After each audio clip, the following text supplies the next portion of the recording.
Thank you. This is my first time to share a recording, so bear with me. I may wander off a wee bit. And while I'm feeling a bit excited about doing this, I'm also very nervous about it because, like any adult child, I'm exposing the family secrets. And secrets was the big word in our family. You know, you didn't go out and you didn't talk about what happened in the home, and you certainly didn't tell anybody else how you were living. I am the adult child of two very dysfunctional parents.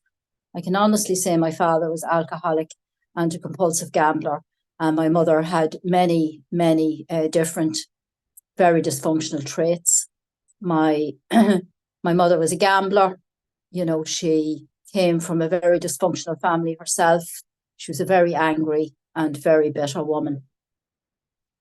I think my story started probably when she got pregnant with me. I do believe that she was pregnant getting married, which I never knew until after she died. And while she was carrying me, she would have buried my father's mother and father, who died within 6 months of each other, and her own sister. So she had three very traumatic experiences while she was carrying me. And she also married my father, who was alcoholic. So for that, I can feel sad for a young woman, you know, to have taken on that role as well, because I too would have taken on a role with a man who had the disease of alcoholism. But my story, I suppose, I'm the eldest of three children, and behind me, my brother is a year and a half younger than me, and behind him, my sister, who's a year and a half younger than him.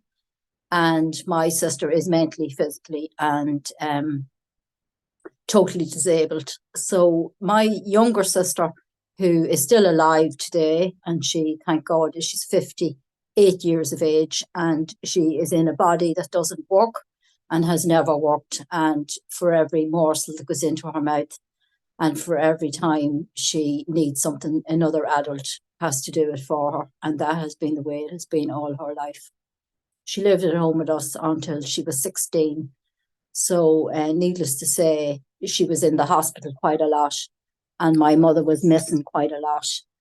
And I used to wonder, why would my mother go off with my sister and leave two young children at home, you know, and spend all these hours upon hours up in the local hospital. And I began to realise as I got older that, you know, there was a certain prestige about being in the hospital with a sick child. And she had, you know, probably for the first time in her life, she was known as Mrs. C. And, you know, there was lots of doctors and experts and all sorts of physicians coming, doing tests on my sister.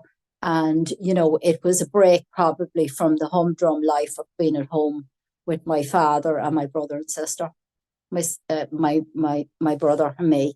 My sister took a lot of epileptic seizures, and when this would happen in the middle of the night, any of the neighbours could come in and take my brother and I. And it was many times we woke up and we could be in anybody's house.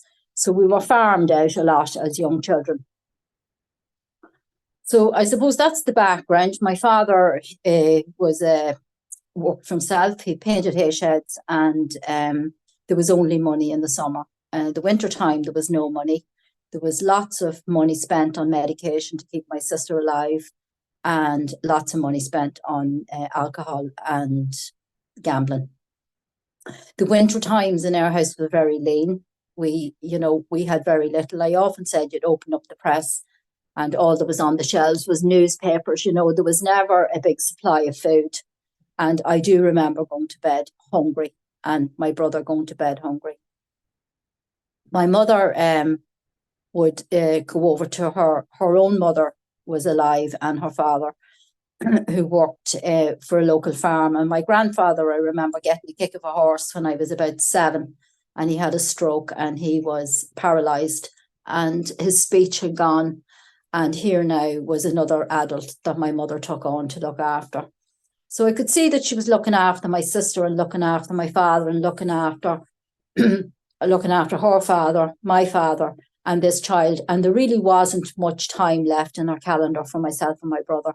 So I think we were very badly neglected, physically, emotionally, spiritually, and, hungry. We were hungry. And it wasn't part of my mother's remit, I think, to look after these two other children. As far as she was concerned, we were the able-bodied two, and she was looking after the weaker links.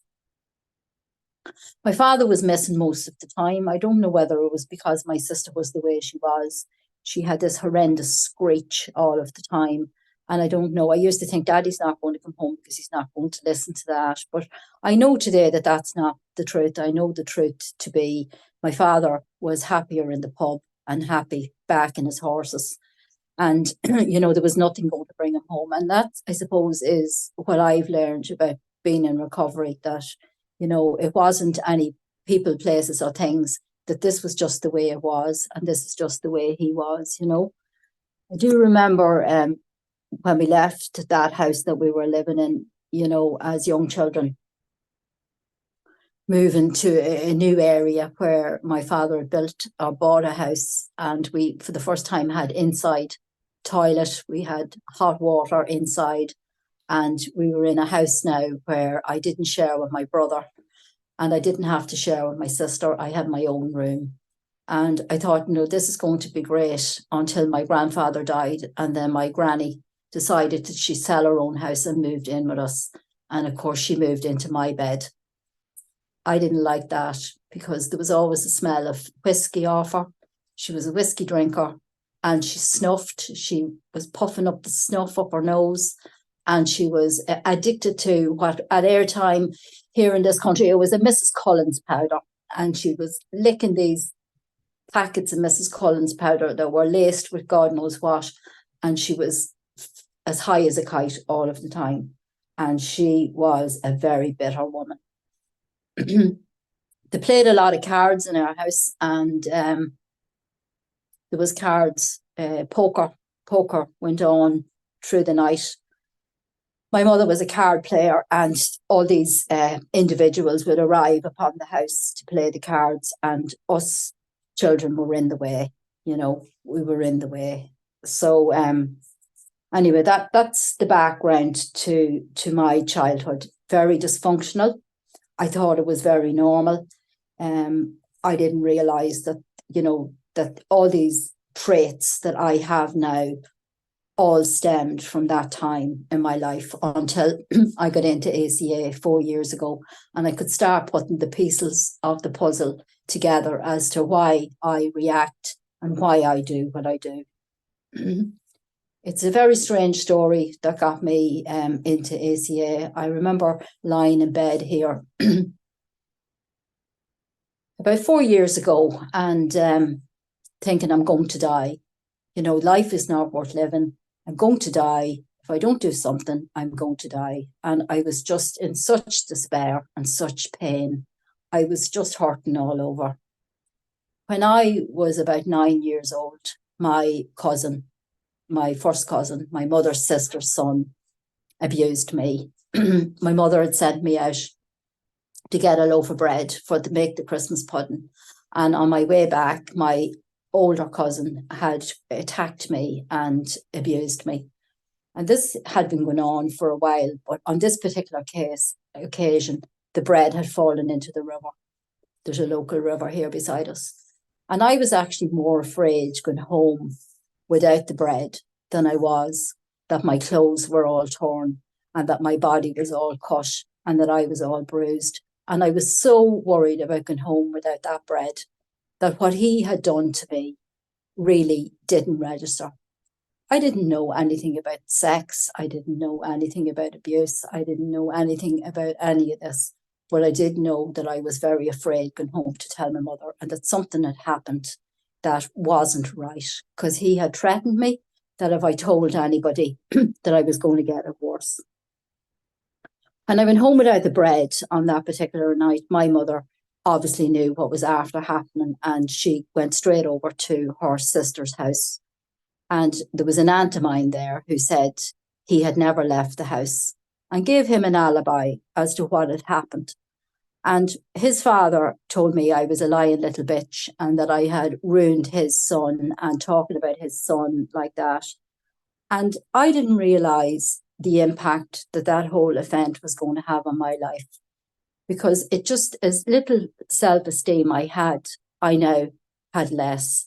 Here now was my cousins and my mother's sister and her husband all pointing the finger at me, saying that I had accused this fella in the wrong. And until the day his parents died, both of them, he never admitted what he had done. And I had to live with that for about 30 years, that this guy had done this to me and he wasn't going to claim any responsibility for it.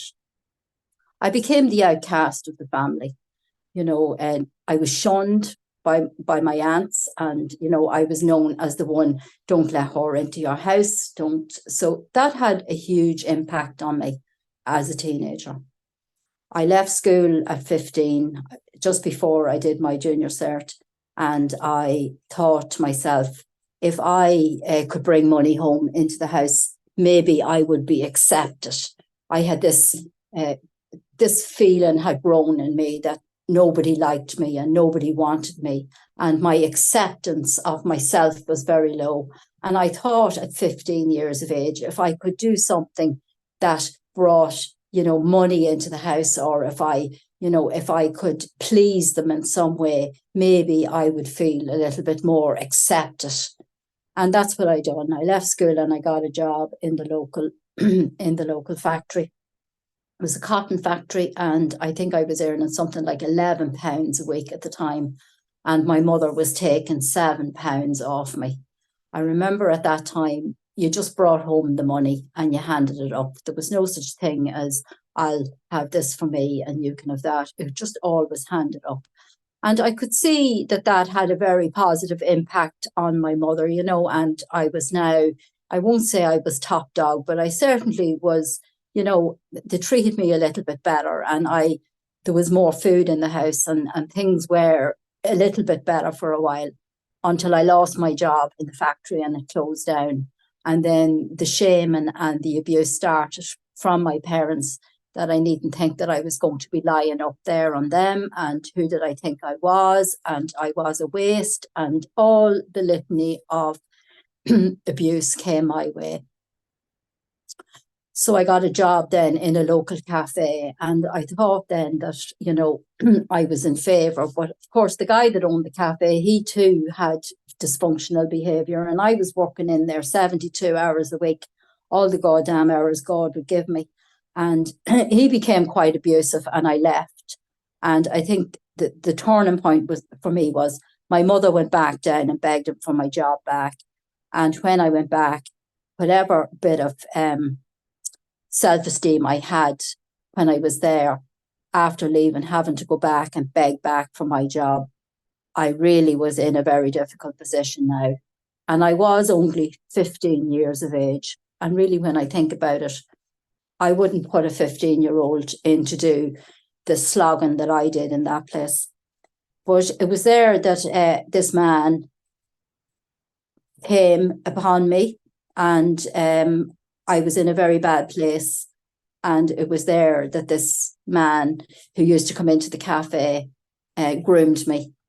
And over a period of probably 6 months, he encouraged me to run away to England with him. And that's what I done.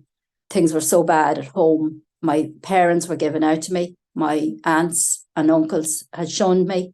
And here was this man showing me all this attention and, telling me about the great life I was going to have in England, and that they weren't going to miss me, that all they were doing was giving out to me anyway. So I took the boat to England, and I went to England, and little did I know that I had left the frying pan and jumped into the fire. In England, we got a flat, and I ended up getting pregnant. And this guy that I went off with, it was a very sexual relationship, and I was a very young girl, and I didn't know the consequences. I didn't know what was going to happen to me. And I ended up getting pregnant in England. And this man was very controlling. I couldn't get out. I couldn't go out without him. I had no money. I had no key to the door. I was under his full control at this stage in England. And I ended up in a supermarket and collapsed in the supermarket. And when I was taken to the local GP in England, social services found me. I was on the missing list here in Ireland, and social services found me and reported me back that I had been traced.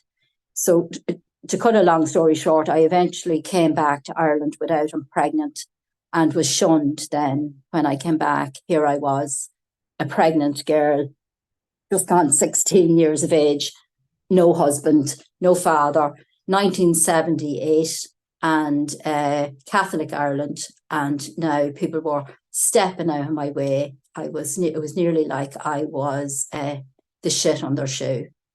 So I got all through that and had my baby, and then the nuns came looking for her at that time. I had a lovely baby girl, and I was treated very badly, when I went in to have her, because I wasn't married. And I had a beautiful baby girl, and then the nuns came looking for her. And I can see now, looking back, the strength that was in me, even though I was battered and torn and wore.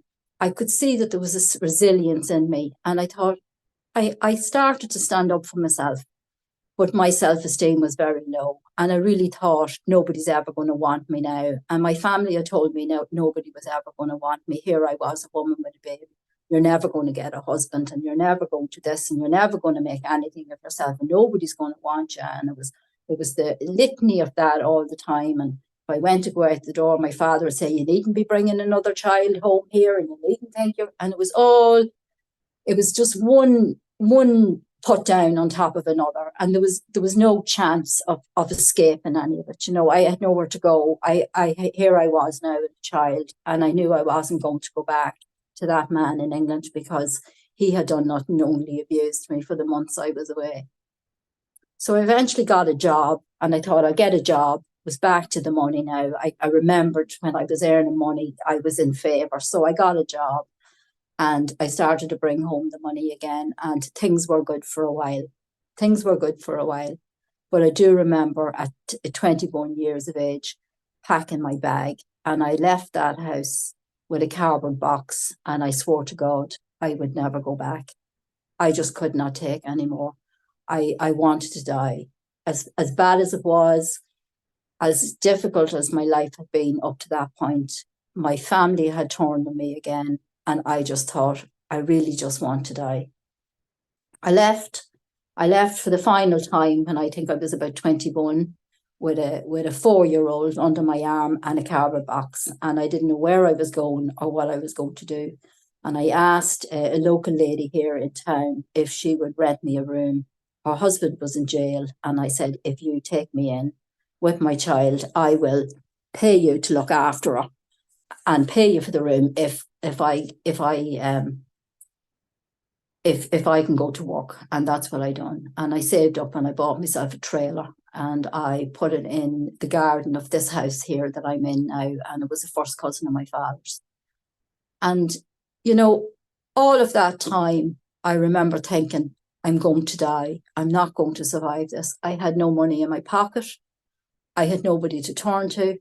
I never felt so alone in all my life. And albeit then, who do I meet? Only the man of my dreams. Here comes this knight on a white horse, who I thought, this fella's going to save me. And I always had this thing in my head that there was somebody was going to come and save me. And then I met my husband, and I met this man, and I married him after a very short while. And it was only when I was pregnant on my third child now, 2 to him, that I began to see the cracks in that marriage. And of course, there was going to be cracks in that marriage, because I had given 150% to this guy. I had lost myself. I put my 2 hands down. I bowed and thanked him for taking me on. And why wouldn't I, after my family telling me I was such a useless person? Wasn't I lucky that I had a husband? And it was there that I was introduced to the word alcoholism through my husband, my husband. And things weren't going well anyway. And he signed himself into the local psychiatric unit. And it was there that the local psychiatrist says to me, "You do know your husband's alcoholic." And you could have knocked me down with a feather. I would have thought, no, definitely not alcoholism, anything but alcoholism. I didn't even know what alcoholism was. I didn't know what dysfunction was. I didn't know what recovery was. I was 25 years of age.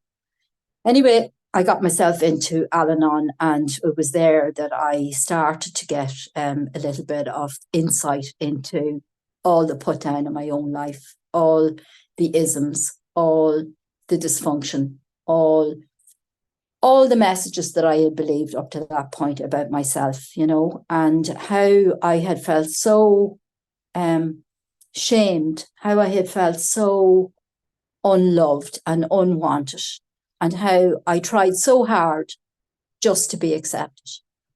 And I left that marriage in 1995. It lasted 10 years, and I ended up with 3 children now and no money and still in my trailer.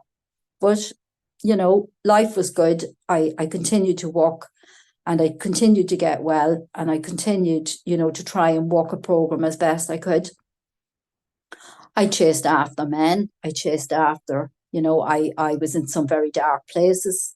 I got into lots of difficult situations with men, you know. I'm not even going to go into some of it, but I was one of these people that was seeking love everywhere, seeking it anywhere and everywhere. I was just so despondent, you know. I just couldn't. I was so despondent. I was so despairing. But I was a good few years around the rooms, and I married again. I didn't get enough heartache the first time. I had to marry again, and my second husband, while he's not alcoholic, he is very dysfunctional. He's workaholic, and he's a miser, and he has a lot of very difficult traits. And I too have a lot of difficult traits. But 4 years ago, the man who groomed me came back to this town. And this was the tipping point for me. This was my rock bottom. When he came back to this town, I was 16 years old again. I went straight back into that captured child, that trauma of the abuse that I endured with him. The fear I had when I went outside my front door, when the lights of a car would come down. I thought, he's there, he's going to get me. I had the bogeyman in my head. I couldn't sleep. I couldn't rest. I couldn't function. I couldn't walk. I was in pure trauma. And I didn't know what to do. And I Googled, I was Googling, looking for some higher power, help me find something that's going to help me, because I was not able to cope. And ACA came up on the Google, and there was a meeting in Ireland, and I went to the meeting, and I could identify with the other characters in the room. I could identify with their feelings, I could identify with their pain, and I could identify my own childhood reaction to where I was in my life 4 years ago. And I cried, and I cried, and I cried. And it was during COVID, and I was very isolated, and I cried, and I was so upset. I was so sad. And I kept coming to the meetings, and I kept listening, and then I got onto this Limerick group, and I've learned the most, I think, about myself in ACA. I've learned compassion for myself. I'm learning to love my inner child. I am learning to reparent myself with compassion and kindness. And I'm trying to stop the critic in my head, the inner critic. You know, when I do something, it's my mother I hear in my ear, or my father. You know, I have to constantly be aware that these are the two voices that's, you know, ingrained in me, and try and put a positive thought in every time there comes something negative, to say, you know, I am a good person. I am doing the best I can. I am a functioning person. I have a job. I'm paying my own way. I got up this morning. Some days I could not get up. Some days I look around my house and I think, well, why can't I tidy it up a little bit more? But not to whip myself with that anymore. If I can't, I can't. I'm doing the best I can. And I do know that all of this has stemmed from my childhood, my teenage years.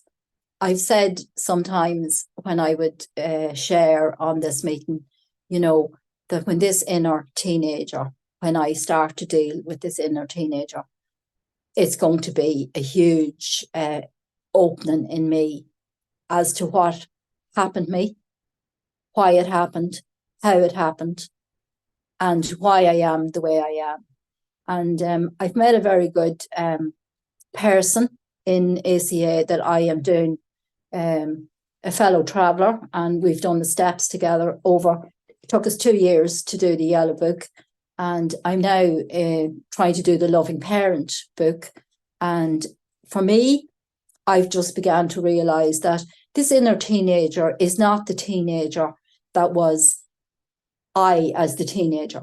And I read a passage out of the Loving Parent book, and I actually had to write on the side of this book that the inner teen is a representation of an angry, defensive part of ourselves, not the replica of how I was as a teenager. And I've been trying to find the replica of who I was as a teenager. But the replica of who I was as a teenager is a person that was conditioned by the trauma of the inner loving, that child that was neglected and abandoned, unwanted, unloved. And it's only now that, I'm joining the dots in another way in my life and the impact that it has on me now, and how I'm still reacting in my 60s to how that teenager, the one thing I will say in defense of myself, I'm no longer seeking love outside myself, that if I can't find it inside myself, I'm not going to find it outside myself. I no longer take a critical, verbal gunk of another human being. I can stand up for myself and address an issue with somebody if they're coming at me and I think, it's wrong. Whereas as that teenager or that child, I didn't have a voice. And today I do have a voice. And I heard somebody saying at an ACA meeting, who's driving the bus today? And I do ask myself that question a lot. Is the child that's driving the bus, is it the teenager that's driving the bus, or is it the loving parent that's driving the bus? And I am the bus, but which of those is driving the bus today? Am I being so immature that I'm not dealing with stuff? Am I avoiding it as the teenager? Or am I being the loving parent and trying to deal with things that's coming up in my life today? So my story is very complex, and, I can really identify a lot with lots of people who speak at this meeting, at all these ACA meetings. I've had a very checkered life. I do say to myself sometimes, Jesus Mary, you're still standing, you're still standing, regardless of all you've gone through and what you haven't gone through. I'm trying to find my identity today. I'm trying to leave behind the denial, and I'm trying to heal and accept myself as I am today. And a passage that I read in the 12-step book was, I'm trying to find my real identity and healing myself with self-acceptance. For the first 18 years of my life, I had a family. They had 6,570 days to shame, belittle, ignore, criticise and manipulate me. 160,000 hours of living in dysfunction with very unhealthy parents. I have no doubt that this exposure to my family's dysfunction has encoded my mind with false beliefs about myself. And I'm going to finish on that because this is what ACA is doing for me.